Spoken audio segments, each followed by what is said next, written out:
Dawan konspirasi keluarga DAP, Siti Mastura terus membungkam. Ahli Parlimen Kepala Batas Sri Mastura terus bungkam dan mengelak daripada media hari ini setelah mendapat kritikan hebat kerana mendakwa Ahli Parlimen Bagan Lim Guan Eng mempunyai hubungan kekeluargaan dengan bekas pemimpin komunis Ong Boon Hua atau dikenali sebagai Chin Peng, dan juga Perdana Menteri pertama Singapura Lee Kuan Yew. Disebut Lim Kuan Yew, mana dia belajar. Semalam Lim memberi pimpinan PAS itu 24 jam lagi bagi membuktikan dakwaan yang dibuat olehnya berhubung dakwaan konspirasi tersebut. So tak lama lagi tuan-tuan akan ada 24 jam lagi atau kurang 24 jam lagi, satu slot Akasiot Ustazah dari neraka. 24 jam lagi tuan-tuan. Kalau sekiranya tidak ada permohonan maaf atau penjelasan, maka surat saman akan datang kepada beliau. Surat saman akan datang kepada beliau. Dalam masa yang sama, itu anaknya Lim Guan Eng. Hadi Awang pun bakal disaman oleh Lim Kit Siang. Hadi diberi 48 jam buktikan dakwaan DAP Kit Siang anti-Islam. Penasihat DAP Lim Kit Siang memberi Presiden Abdul Hadi tempoh 48 jam untuk sama ada membuktikan atau menarik balik beberapa dakwaan terhadap dirinya dan partinya. Kata dua itu dibuat 24 jam setelah anak Lim Guan Eng memberi 48 jam kepada Ahli Parlimen Siti Mastura, tak ada kena-mena dengan Siti Kasim, untuk membuktikan dakwaannya bahawa dia mempunyai pertalian dengan bekas pemimpin Parti Komunis Malaya, Chin Peng, dan Perdana Menteri pertama Singapura Lee Kuan Yew. Dalam satu kenyataan hari ini, Lim berkata sekiranya Hadi gagal menjawab dalam tempoh yang ditetapkan, dia akan mempertimbangkan untuk memfailkan saman fitnah. Fiasko Siti Mastura telah memberi perspektif baru kepada dakwaan liar dan tidak masuk akal Presiden PAS Hadi Awang bahawa DAP dan saya anti-Melayu, anti-Islam, anti-raja-raja komunis dan menyebabkan Islamifobia.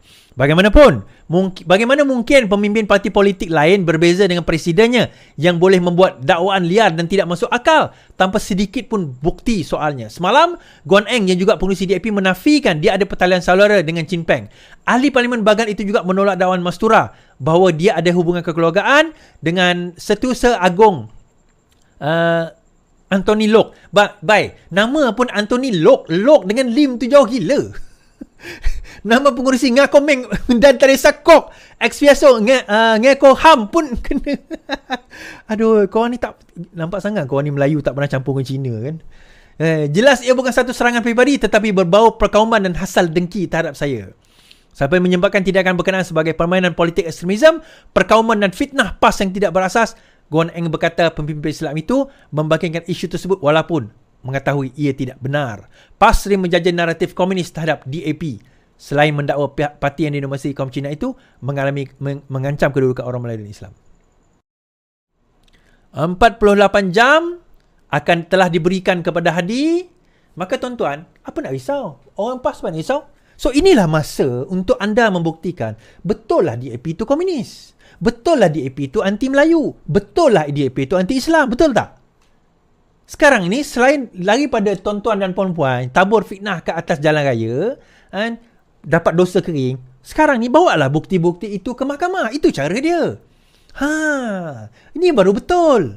Apa kata lepas ni bawa bukti-bukti tersebut, terutama mereka yang suka menuduh ni. Saya sarankan mereka yang menuduh ni maksudnya dia ada bukti. So serahkanlah bukti itu kepada Hadi Awang dan juga Siti Mastura. Bagi kepada mereka supaya boleh dibawa di mahkamah nanti. Macam boleh tak? Kalau tidak, tuan-tuan, dengan tuan-tuan sekali akan terpalit dosa fitnah. Tak salah kita nak memfitnah orang bukan Islam. Dosa tak banyak, tuan-tuan. Siapa kata dosa tak banyak? Tuan-tuan, ada nampak ke dosa tu? Tuan-tuan, memfitnah manusia lain, tak kisah Islam bukan Islam, dosanya tetap dosa. Dan tuan-tuan tak takut ke nak bermain dengan dosa-dosa ni? Kata tarbiyah Islam. Tapi bermain fitnah, boleh tahan. Bermain fitnah, boleh tahan. Wan Saiful kata, Anwar kini pimpin amalan politik wang, kata Wan Saiful. Wow. Ahli Majlis Pimpinan Tertinggi Bersatu mendakwa amalan politik wang semakin berleluasa ketika ini dan menganggap Perdana Menteri sebagai puncanya. Kenyataan itu dibuat setelah 4 ahli parlimen bersatu mengalihkan sokongan mereka kepada kepimpinan Anwar, termasuk 2 daripadanya dalam tempoh kurang 24 jam di antara satu sama lain. Yang didakwa di atas tuduhan 6 juta dan pengubahan wang haram, sekarang ini mengatakan Anwar mengamalkan politik wang. Menariknya tuan-tuan, yang mengatakan politik wang ni dia sendiri sekarang ni dituduh di bawah politik wang. Okay, itu satu hal. Tetapi apa politik wang yang diberikan oleh Anwar Ibrahim? Anwar menawarkan peruntukan tambahan kepada mana-mana ahli parlimen yang datang dan berminat untuk menyatakan sokongan kepada beliau. Tak ada masalah. Kalau ini dikatakan sebagai sogokan wang, bagaimanakah MOU yang ditandatangani oleh pembangkang sewaktu mereka menjadi kerajaan? Bolehkah kita katakan itu juga sebagai sogokan wang? Tuan-tuan kena ingat, zaman mereka memerintah, pembangkang tak ada peruntukan. Tetapi untuk memastikan bahawa kerajaan tidak tumbang, Ismail Sabri berkatakan, geng-geng PN mengatakan, nak bersama dengan kami, kita sign MOU sampai habis penggal. Setuju? Syarat semua dapat bantuan. Okey, kita setuju. Kita sign. Prerogatif. Terpulang. Perdana Menteri nak bagi, tak nak bagi, terpulang pada dia. Tak ada peruntukan undang-undang. Itu ihsan Perdana Menteri. Itu ihsan Perdana Menteri. Kan? So hari ni Syahidan Kasim bising. Syahidan kata, Kuala Lumpur, Syahidan kata, Syahidan mau bawa usul wakil rakyat PN sokong PM.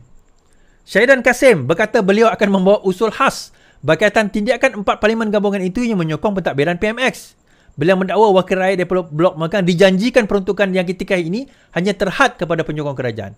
Syahidan menyifatkan tindakan itu bersifat rasuah dan harus dibincangkan segera. Kalau kau pertama sekali ada seorang ahli BN tu lah, PH mengatakan, kalau nak gaduh bab ni, kalau kau nak gaduh bab ni, kau gaduhlah kat dalam gaduhlah dalam kau punya mesyuarat, kan? Gantunglah mereka, ambillah tindakan kepada mereka. Kenapa dah bawa ke parlimen? Apa kena-mengena? Itu saya kata tadi. Itu ihsan Perdana Menteri. Dia nak terima, tak nak terima, terpulang kepada dia. Dan dia ada side pun, dia nak terima, tak nak terima, terpulang kepada mereka. Itu tawaran. Kalau nak datang, tak nak tak apa. Perdana Menteri tak suruh pun, suruh lompat, tak ada. Dan mereka tak lompat pun. So sekarang ni bila mereka tidak setia kepada kamu, salah siapa? Salah Perdana Menteri ke salah kamu? Salah orang yang kamu pilih. Pengkhianat akan dikhianati. Sebab tu saya kata tuan-tuan, dalam politik ni kita jangan biasakan pengundi, jangan biasakan orang kita dengan memilih mereka yang mudah terkesima. Mudah datang join kita ni sebab dia nak duit. Sebab the moment kita tak ada duit, itu dia akan lari. Kesetiaan mereka boleh dijual beli. Dia akan lari. The real true loyalist, apa saja berlaku dia akan setia. Itu true loyalist. Dia akan setia, kita jadi kerajaan ke, kita jadi pembangkang ke, kita ada kuasa ke, kita tak ada kuasa ke, kita ada gaji ke, tak ada gaji ke, orang kenal kita ke, tak kenal kita ke, lantak pi. Kita lawan, tetap lawan. Itu kita. Itu bezanya kita dengan dia orang. Syahidan Kasim sendiri melompat sebab apa? Tuan-tuan ingat kenapa dia lompat? Tuan-tuan ingat tak kenapa Syahidan lompat? Sebab dia assume, dia anggap masa tu dia tak diletakkan sebagai calon. Sebab dia beranggapan bahawa kami akan jadi kerajaan. Dan tuan-tuan kena ingat, kenapa dulu UMNO sendiri menyertai Bersatu? Kenapa PAS menyertai Bersatu? Masa jatuh kerajaan, tawaran apa? Tawaran. Adakah dia mengatakan itu pun rasuah?